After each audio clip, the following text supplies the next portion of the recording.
everybody. This is Debbie Eno from Teacher Success Coach. I have now finished and I'm now going home. I've got some marking to do. It's drizzling, as we say in the Caribbean.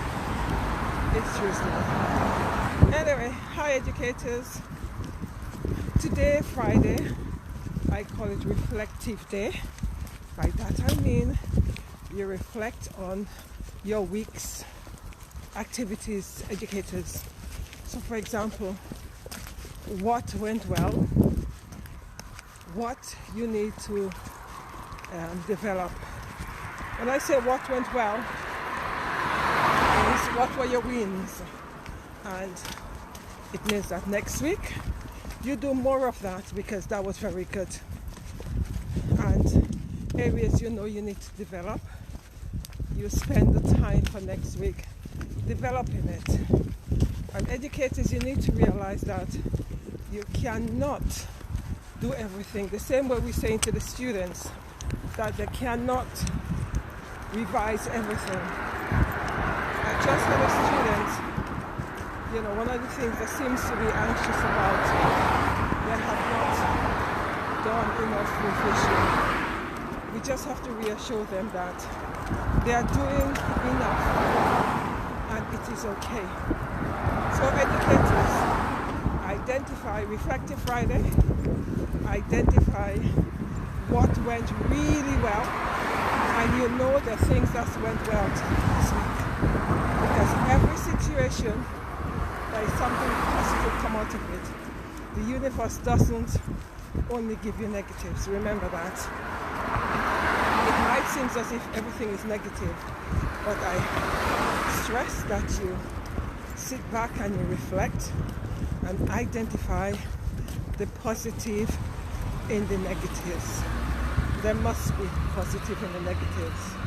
So, Reflective Friday, reflect on your week, what went well, your wins, and next week you practice your wins much more, and you embrace it, you celebrate it, and it will empower you because you see what went well. It doesn't matter how small it is, celebrate it, and then identify areas that didn't go so good that you are going to develop.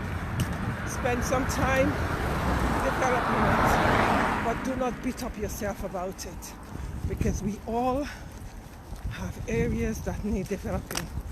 My win today is the school I'm working at, they didn't have any flip chart paper.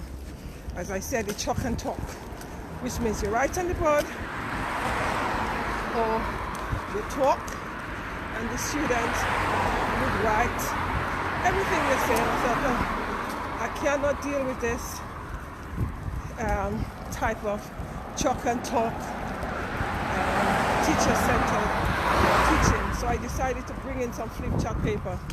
Oh my goodness, that was a win for me today, because my sociologists, we actually use it as student-centered group exercise, and they copied it, they take photograph of it, we put it, so we hang it up in the classroom, and because they've actually done it, they had to present it. It was pretty good. So that was my win today. So I've just been talking to my colleague, and I said to her, that's something I'm going to be doing more of next week, and less of teacher-centered teaching. It is not productive for students. Learning needs to be an interactive process using all your senses. And as educators, the more we allow students to use all the senses in learning, the deeper the level of processing, the greater the recall. Anyway guys, have a fantastic weekend. Remember self-care. When I say self-care, it means that you could be walking in the park, you could be having a nice long bath, whatever you want to do. Have a great weekend, stay blessed. Educators, don't beat up on yourself.